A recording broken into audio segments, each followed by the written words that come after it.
I am Ferdinand Marcos, and I am the President of the Republic of the Philippines. I stand today on behalf of 110 million Filipinos. Magandang umaga, Malacanang Press Corps, and welcome sa ating press briefing ngayon, February 20. During today's sectoral meeting, the Department of Social Welfare and Development presented to President Ferdinand R. Marcos Jr. some proposed measures to ensure the effectiveness and sustainability of our anti-poverty programs. President Marcos Jr. directed the DSWD to look for ways to protect the value of government's assistance so the poorest of the poor will be protected from future economic factors such as inflation. This is in keeping with President Marcos' 8-point socio-economic agenda, particularly the medium-term fiscal framework, to improve healthcare, social services, and education bilang bahagi ng ating daan patungo sa bagong Pilipinas. One of the ideas being studied is the inclusion of the first 1,000 days of a child's life into our national anti-poverty program. The first 1,000 days from conception to 2 years old are vital in addressing stunting and malnutrition. Additionally, pregnant and lactating mothers and infants need the proper nutrition, breastfeeding, and necessary vaccines. And here to tell us more about the anti-poverty programs of the DSWD is Secretary Rex Gatchalian. Morning, Daphne. Magandang umaga sa inyong lahat. Katulad ng sinabi ni Daphne, we just finished a sectoral meeting with the President. At isa sa mga inatasan niyang pag-aralan namin is paano wag mag-diminish or mabawasan yung halaga ng mga financial assistance or grants na ibinibigay natin sa ating mahihirap na kababayan. Alam naman natin na ginagawa ng economic team lahat para mapababa ang inflation, pero habang ginagawa nun, kailangan kaakibat yung pagprotekta sa value ng peso value ng mga grants na ibinibigay natin. Katulad sa 4Ps at sa iba pang mga programa na nakatuon sa pagbigay ng social protection sa pinakamahihirap nating mga kababayan. Pangalawa, patuloy pa rin tayong humahanap ng iba't ibang mga programa para masolusyonan natin yun na napakuna na stunting rate ng ating bansa. Napaka-importanting aspeto niyan sa ating Pangulo. Kaya katulad ng ibang pang mga departamento, like DOH in particular, lagi kami sa DSWD naghahanap ng mga ibang paraan kung paano ma-incorporate ang malabanan ng stunting sa mga existing na social welfare programs. Thank you, Secretary. Question from Raquel Bayan, Radio Pilipinas. Please pass the mic. Eden? Sir, I know po, parang sinabi na po ng DSWD yung position nyo regarding sa recommendation ng DA na gawin na lamang pong actual rice, yung cash subsidy, rice subsidy na natatanggap ng DSWD. Sabi niyo po not feasible, pero sabi rin po kasi ng DA, sir, isa to sa mga nakikita para i-ease yung inflation. Nabanggit rin po ba ito sa committee? Kanina, napag-usapan yan, pero let me just correct you. I didn't say not feasible. I said, po ata yung nagsabi na. No, we always say it's logistically hard, pero patuloy kaming nag-uusap ng Department of Agriculture kung paano ma-implemento. Kaya logistically hard kasi kung iisipin nyo, kalat-kalat yung ating mga beneficiaryo. 4.4 million spread across different areas in the country, sometimes in the most geographically isolated and disadvantaged areas. Mga bundok, mga isla. So minsan, nagtitipon sila para sa kanilang family development session once a month. Kung naisip namin noon doon gawin yung rice distribution. Pero ang mga issues na kailangan sugpuin, yung storage ng bigas habang inaantay maganap yung FDS o yung family development session. 2, kasi yung binibigay natin na payouts is 2 months at any given time. So paano nila bibit-bitin yung 1,200 pesos worth na bigas? Mga kababaihan to kadalasan na nakatira sa malalayong mga nayon. Pangatlo, kanina nga napag-usapan, sabi nga ni Secretary Balisacan, we have to do a cost analysis. Baka naman yung binibigay natin na tulong, ma-diminish dahil nga doon sa hirap naman na kunin. One thing for sure, pinag-aaralan, hindi tayo sumusuko doon para ma-achieve rin natin na matulungan yung mga producers natin na magsasaka. Pero pangalawa, tulad ng lagi sinasabi ng Presidente, ang tulong hindi dapat pinahihirapan ng ating mga kababayan. Correct. So doon naman that's where we draw the line. Meaning, kapag alam namin na lalo lang mahihirapan yung ating mga benepisyaryo, hindi natin itutuloy. Kanina parang nabanggit yun na kung parang nasabi ng Pangulo, I told the President we will continue studying, but the President also said na baka logistically mahirapan. So nandun muna tayo. We're not saying no.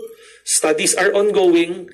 Pero taking into account the logistics na kailangan para hindi mahirapan ang ating mga kababayan. Sir, update lang po dun sa paglilinis natin ng 4-piece po, sir. Kanina matagal na talakayan yan. Yung paglilinis tapos na kami. Konting-konti na lang. Nagsimula yan nung panahon ni Secretary Erwin Tulfo. Actually, gusto ko linawin na hindi nyo nililinis yung 4-piece. Ang nililinis natin nililinis yung 4-piece at yung listahanan. Kanina na pag-usapan yan, sinimula ni Secretary Erwin Tulfo yung paglilinis, tinuloy namin nung pag-assume ko, at tapos na tayo. Pero kanina, napag-usapan nga yung maaring ways forward. Kasi bakit? Yung listahanan na ginagamit natin is 2019 pa. So, alam natin na bahagi nun nangyari bago nag-COVID. Yung balanse nun nangyari after COVID. So maaring nag-iba na at alam rin natin nag-iba na ang muka ng kahirapan. Maaring yung mga dating hindi mahirap dahil sa pandemya, nag-adjust ang buhay, naging mahirap. And to the same degree, kung 2019 pa yun, it's been 5 years since. Yeah. So, alam natin dun sa batas kasi every 4 years dapat ginagawa namin yan. Kaya lang lumabas yung CBMS law, yung Community-Based Monitoring System. Di ba, ang CBMS ay isang napaka-effective na tool kung saan ang mga local government units sa tulong ng PSA ang magkagawa ng survey or saturation to make the new list. Doon sa batas kasi pinagbawalan na ang lahat ng ahensya katulad ng DSWD gumawa ng panibagong listahan pa. Isa na lang tayo, yung CBMS. Kanina, ang good news, bagamat hindi ako taga-PSA, sabi nga ng Presidente, kailangan sa mabilis na papanahon, matapos na tong CBMS. At inassure naman ng PSA, nila Yusek Dennis Mapa, na the moment ma-release yung budget na naka-allocate para sa kanila, by end of the year, tapos sila by January, may bago na kaming listahan. Kasi pwede natin, kanina yung analogy nga, linis kami ng linis ng listahanan, pero matatandaan nyo kung luma na yung nililinis mo, maaring may porsyento ng populasyon na wala talaga doon sa listahan. So kahit anong linis mo, wala siya doon. Kasi it's an old list. It's due for creating of a new list, and that's CBMS. The major highlight kanina is the President re-emphasized, correct no, Daphne, so many times that the CBMS dapat gawin na. At sabi naman ng NEDA at ng DBM, the funds are being processed, released, they can conduct that. Bakit maganda yung CBMS? Yung CBMS is mas granular siya, all the way to the individual. Wow. Marami yung tanong doon, yung food insecurity, at hindi lang DSWD ang makakigamit ng listahan na yon. Lahat ng ahensya na may anti-poverty programs, or kahit nga wag anti-poverty, if you want to look at other dynamics sa pamilya, sa individual, makikita natin sa CBMS. Ako naging mayor ako and I've used the CBMS before. It's a very effective tool kasi granular siya napaka-micro nung kanyang sinusukat. And dahil LGU-driven together with PSA, pwede niyong i-update ng mas mabilis. Kasi alam mo yung lugar mo, alam mo, biglang nagkaroon ng bagong industriya doon. Pwede ka magpatakbo ng CBMS kaagad kasi baka naman nawala na yung mahihirap doon. Or let's say, nagkaroon ng isang disaster sa isang lugar, nawalan ng trabaho yung mga tao, yung dating may trabaho, nawalan ng trabaho dahil nasira, then you can do another CBMS to capture the newer picture. Mas responsive siya, mas micro at mas granular. Wow. Sir, quick follow-up lang po dun sa recommendation ng DA. Pinag-aaralan po ba natin? Possible po ba na within this year po matapos po yung pag-aaral? Sa mabilis na panahon. Nowadays, lahat naman is mabilis nating ginagawa. Kung pwede, gagawin. Kapag hindi pwede, we'll make sure to report back kung bakit hindi pwede. Okay. Galing talaga ni Secretary DSW Gatchalian, no? Ni Rex. Magaling itong sekretary na ito no? Grabe, very hardworking talaga ito si DSW Secretary. Amelia, Business Mirror. Melvin, please pass the mic. Thank you. Hey, good morning, sir. Tatanong ko lang po, sir, kung na-mention po nila kanina na parang pinag-aaralan na mas maging responsive yung benefits na binibigay ng DSWD. So magkakaroon po ba tayo may proposal po ba na yung mga benefits na adjust yung amount depending sa inflation? Yes, actually, without going into so much details, kasi nga it's subject for further calculations with PSA and NEDA, yan yung gist ng meeting kaninang umaga, na masigurado na naka-price index, whether it's cost of living or price of the essential baskets. We were tasked to work with PSA and NEDA to find the best index to use to make sure na ang tulong pinansyal, whether the 4-piece grants or I guess all other social protection that we do, make sure namin na hindi siya napag-iiwanan kung nagkaroon ng spikes like inflation. That was the gist of the meeting kanina. Kasi bahagi ng thrust ng ating Pangulo ay masigurado na ang social protection hindi lang ginagawa, kundi angkop sa panahon, angkop sa pangangailangan. It's not only about being timely, but it's also being responsive and making sure it's the right amount that you need. Kasi with, alam naman natin na inflation hits the bottom 30 of our population more. Kanina we were talking about the data na in 2023, the bottom 30s inflation was 6.7, meaning 0.7 higher than the regular 6 that maari ang non-poor ay nararamdaman. So that by itself is already something that to look at. Inflation always hits the bottom 30 the hardest. So that's why nga the President instructed DSWD to work with PSA and NEDA to come up with the right mechanisms to protect the value of our grants. Wow. But sir, as ko lang, may timeline po ba para dun sa development ng index-based na? Well, the ASAP. In the President's term naman lahat is everything has to be done now. Diba sa bagong Pilipinas, hindi pinag-uumaga ang trabaho. So, in fact, after this, I'm going to go back to the office, run our numbers with our data crunchers, pass it on to PSA. Hopefully, we can incorporate each other's ideas in the fastest possible time. Wow. Okay. Galing Eden talaga ni Santos. Secretary Rex ng DSWD. Secretary, tanong ko lang po how much yung exact amount ng 4-piece, and I heard tuwing every 2 months po ibinibigay ito sa mga beneficiaries ng 4-piece. How much? Iba-iba yan. The health grant is fixed at 700. Tapos yung education grant niya moves. Depende kung meron kang maximum of 3 children, depending which grade you are. Pagka nasa elementary, 300 pesos yan. Kapag nasa high school, 500 pesos. Wow. Kapag ka nasa senior high school, 700 pesos. So, maximum of 3, yan yung bracketing niya. Wow, so, you get the galing. education grant na gumagalaw, depende ano ang grade ng iyong anak. You get the fixed health grant at 700 pesos, and then you get that 600 pesos rice assistance. Ang maximum for a child of 3 normally hovers at around 3,400 pesos. Wow. Maximum na yun. Or monthly? No, every 2 months ang increment nun. No? So since pababa po galing yung trend ng ating inflation, does it mean ba na mababawasan yung natatanggap na ayuda ng ating mga No, beneficiaries? never ka nagbabawas. It's more of making sure na yung value niya hindi nagdi-diminish. Siyempre, may base kasi yan sa batas naman eh. Hindi mo naman pwedeng biglang sabihin. Remember, the 4-piece law is a law. The 4-piece program is a law. Naka-fix doon. Hanggang dito yung binibigay. Ang gusto ng Pangulo, katulad sa iba nating mga social protection program, meron siyang self-indexing. Kung biglang nag-spike ang inflation, dapat, kasi pag may inflation, yung piso mo, maaring hindi na piso ang halaga. Nakakatangka ka ng piso, pero hindi na ka nakakabili ng piso worth of goods. So gusto lang niya na forward-looking, hindi na dapat yung magpapaalam pa kung kanino para magpalit. Kung hindi, sana ma-incorporate sa batas the self-adjusting mechanism. And it will require a lot of thinking. Hindi lang to do-it-your-own assignment ng DSWD, kundi nandun yung NEDA at yung PSA, which they both concurred. Sabi nga nila, we'll pass them on our proposal. Thank you po, Secretary. Jean Mangaluz, Inquirer.net. Hi, thanks. So actually, you mentioned it kanina na the amount of the cash aid is fixed in the law. So when will you push Congress to? All of those will come tie together. Sabi nga ng Pangulo kanina, first, compute first. alamin nyo mabuti anong index ang gusto nyong gamitin. Wow. Then number 2, sabi niya, if it's okay with the economic managers and he looks at it and it's okay with him, we can now incorporate it in the 4-piece law.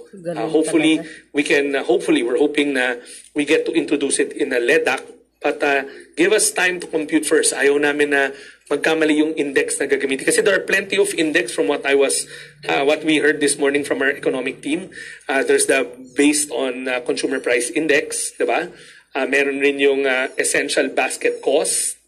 Maraming ways to do it, but the more important thrust there is make it responsive and make it protect its value against being diminished by shocks like inflation.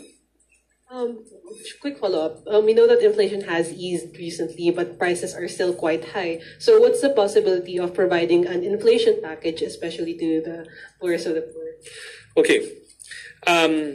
The 4-piece is really meant to protect our 4.4 million poorest of the poor. That's the main flagship program of the country. This is the solution to it, making sure nga that protektahan muna natin yung flagship kasi yun yung pinaka-nangangailangan eh. But doesn't necessarily mean we'll stop there. For instance, the assistance to individuals in crisis situation o yung AICS is governed, wala pa siyang law, is governed by a memo circular. So the department is also now tasked to look into the values of what we give out. Baka yung medical assistance namin na cap. Dahil medical bills are also inflationary, di ba? We want to make sure that all the products and services that can be affected by inflation, yung menu namin sa AIC, pag-aaralan rin namin baka hindi na kasi sapat yung value ng binibigay namin. Tuesday New, DZBB. Hi, sir. Yung AKAP program, sir, as of now, medyo may pag-question yung ilang senador natin. Ano po ang lagay ba ngayon ng AKAP program? Una, nagpapasalamat ako sa ating mga mambabatas na nagtatanong kasi it gives us a chance to clarify. Wala pa ni isang sentavo ng AKAP na nagagamit. The whole appropriation is intact because the department is still crafting the guidelines. If you look at the special provision ng AKAP sa batas, it's meant for our minimum wage earners to protect as an anti-inflation mechanism. Maganda yung programa. Importante lang mahubog namin na maayos ang guidelines para talagang maging faithful siya sa mandato ng batas na ibinigay sa kanya. Wow. Ang isa sa pag-question doon, sir, bakit daw po may budget na kaagad ni wala pa pala daw mechanism, wala pang IRR, yung program? Kami sa departamento nire-respeto, bilang dati ring mambabatas, nire-respeto namin ang prerogatiba ng ating Congress. When I say Congress, it's a whole, the lower house and the upper house, to introduce amendments to the budget. Alam nyo, just as a side story, sometime October, before even the whole talk about AKAP happened, I personally, together with some members of our team sa DSWD, met Yusek Mapa of PSA because he's a known poverty expert. Kasi matagal ng pag-aaral sa departamento namin na kailangan meron tayong near poor or tawag namin near poor pero yan yung minimum wage earners natin na programa kasi itong mga minimum wage earners natin, isang shock lang sa pamilya. May namatay, may nagkasakit, inflation. Yung may hindi inaasang pagkakataon, they're so vulnerable na pwede silang mag-spiral pabalik sa kahirapan. Remember, sa mandate ng DSWD, it's the poor, the marginalized, the vulnerable. So, we have always sought in DSWD to expand the definition of vulnerable to include our near poor. And our poverty experts like si Yusek Mapa has always been advocating that. So, as early as October, gusto na namin yan. So, it was a very welcomed addition to our budget. Nung natapos yung bicameral conference, nandun na siya. That we were about to propose it hopefully this year, but naunahan na kami. So we will make sure that we use every single centavo of that to its most faithful fulfillment of its mandate, which is near poor or minimum wage earners, anti-inflation mechanism. Now, yung tanong mo, bakit nauna yung budget bago yung guidelines? Again, the power of the purse is with the legislative.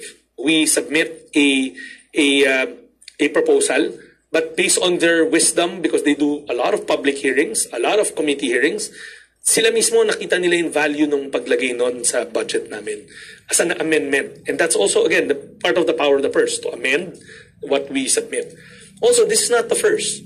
Apparently, I checked in our records a couple of years ago, even before I got there, even before this administration, merong mga instances na nag-introduce rin ng legislature ng panibagong program. This one was a program for women, protection of women, with a 10 million entry, na ang tawag doon sa acronym niya, nasa budget pa rin namin ngayon, SWEMC. It's more meant for women protection. Ganun din nangyari. Inintroduced through the legislature as an amendment because the need for social protection for women and teenage mothers, dalawa yun women and teenage mothers. And then kami na lang gumawa ng guidelines. So there's nothing peculiar as long as we abide by the special provision. Remember, the line item that of AKAP has a special provision to it. Nilagyan pa nila ng parameter. So we have to make sure that whatever guideline we do, nakakasunod doon sa parameter na nilagay nila.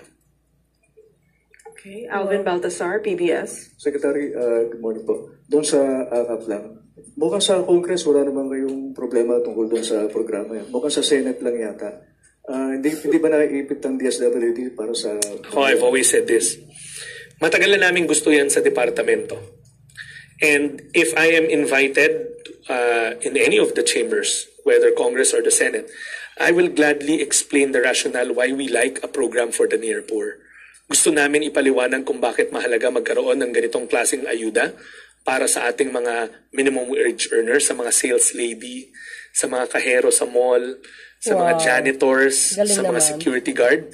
Sila yung nagbabayad ng buwis, pero kadalasan nga lahat ng programa namin sa aming departamento nakatuon sa mas mahihirap pa. Pero sila yung tumutulong sa ating ekonomiya, pero sa oras ng kanilang pangangailangan, saan sila kakapit? Ang gobyerno kailangan responsive. And palagay ko panahon na para mabigyan sila ng atensyon. Kaya ulitin ko ulit, welcome na welcome sa DSWD yung paglagay ng AKAP sa aming budget. Sisiguraduhin namin na huhubog kami ng isang guideline na faithful o paninindigan niya yung special provision na para nilagay ng Kongreso. Wow, Secretary, galing naman. follow-up lang sana doon sa 4-piece program. Sa record po ng ahensya ninyo, ilan na ba yung mga nabawa sa poverty level because of the 4-piece program? Again, you cannot do a direct attribution. Ang paglaban sa kahirapan, hindi siya isang programa lamang, kung hindi lahat yan. Kasama dyan ang edukasyon, paglikha ng trabaho para may hanap buhay sila. So we cannot attribute na nabawasan ng... Kasi di ba last year parang, I remember the year-end 1% reduction on poverty, but we cannot solely claim na kami lang ang gumawa nun, kundi all of government approach yun. But what's more important to us is the amount of graduates from the 4-piece program. As of this date, from February 2024, close to 700,000 na of the 4.4 have graduated. Kasama na dyan yung mga gumanda yung antas ng pamumuhay, yung mga umabot na sa 7-year mark, pero mayorya doon sa 700,000, mga 65% nun, ay upon our evaluation of our social workers, nakita nilang self-sufficient na. Hindi ibig sabihin na pwede na naming bitawan, kaya nga, nandyan yung, kasi magiging, exactly, yan yung next mechanism for them.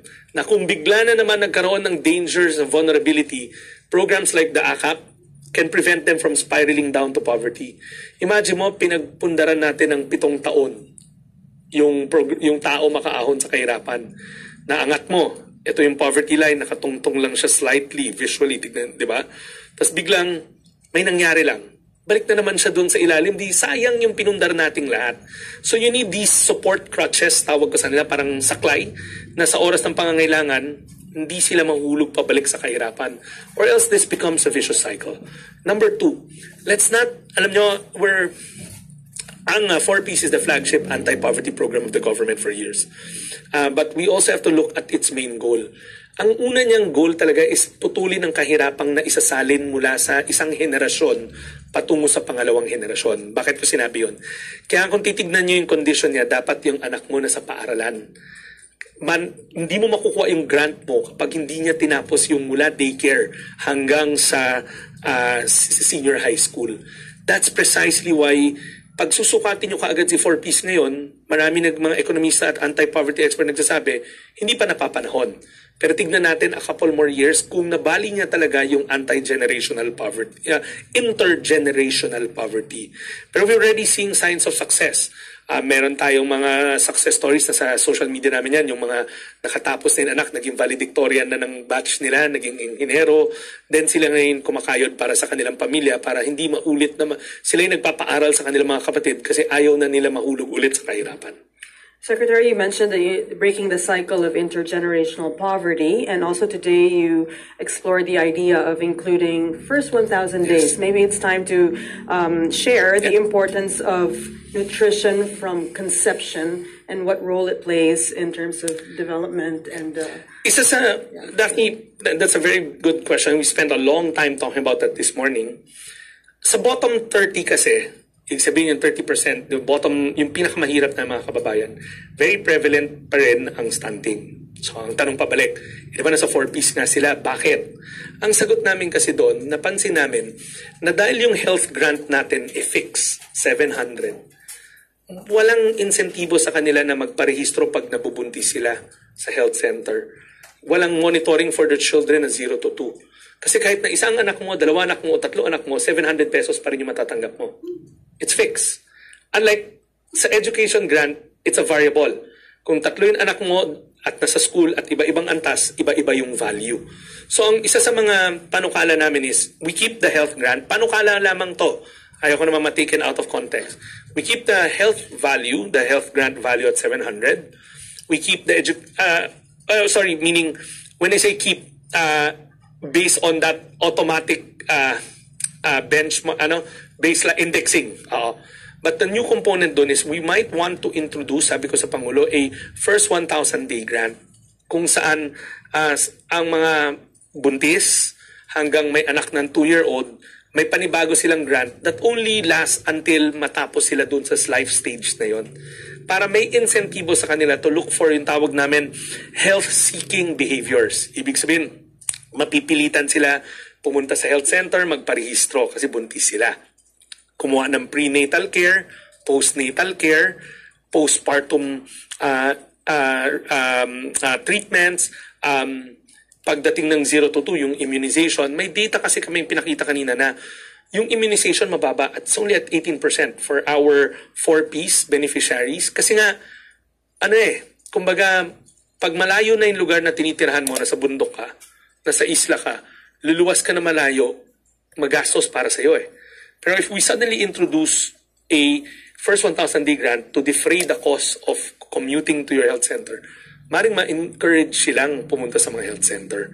But it will only be for the subset of 4Ps na may nagbubuntis o nagpapasuso or 0 to 2 yung anak mo. So hanggang dun lang muna tayo. Then after 12 months, let's say wala na yun, mawawala yung grant na yun rin. It's something being studied. At bakit sila? Kasi nga sila yung pinakamahirap at pinag-aaralan natin itong panukalan to. Pinopost namin sa Pangulo. The President seemed receptive to it, but again, he wants us to work with NEDA and PSA to sharpen the idea some more. Last question. Who among the congressmen did you talk to about AKAP, sir? Sila naglagay eh. I had casual conversation but nothing formal. Ang formal discussions ko are with the Undersecretary Mapa. He did a full-blown briefing on near poor for us on how they should be deciled from the lowest to the highest. Kasi marami, di ba? And would you know also, Melvin, that officially, there is no definition of near poor. Kaya nga ang nilagay doon sa Congress is minimum wage. Kasi di ba, if let's say your minimum wage, we had a lengthy discussion on this, let's say it runs around at 12,000 something. Ano ba, lagay na natin round off mo, 12,500. What about 12,501? Diba? Trying to box that concept is quite difficult. That's why it's taking us time to define minimum wage. Sa law naman, hindi naman nila linagay near poor. Nilagay nila minimum wage, low income individuals, I believe. Okay, thank you. I'm sorry we don't have any more time for questions right now. This concludes our press briefing. Thank you so much, Secretary Rex, for briefing us on the Marcos administration's social protection and anti-poverty programs. And maraming salamat, Malacanang Press Corps. Rinig nyo yung sinabi ni Secretary DSWD Rex Gatchalian. Ang ganda, no? Ang galing ng programa nila, no? So, believe ka dito sa secretary na ito. Very hard work, no? Isa sa pinakamagaling na secretary ng Marcos administration ito. At maganda yung yung pag-brief ng Pangulong Marcos sa kanila. Talagang bawal talaga tamad, no? Dapat trabaho lang, no? So yun guys, maraming salamat sa inyong watching. Don't forget to like, hit the button bell. Ayan. Congratulations sa ating mga kababayan na talagang hikao sa buhay. See you again on my next upload video. Bye. And Philippines, swerte nyo, Marcos ang nakaupo. Laging may tulong galing sa kanya.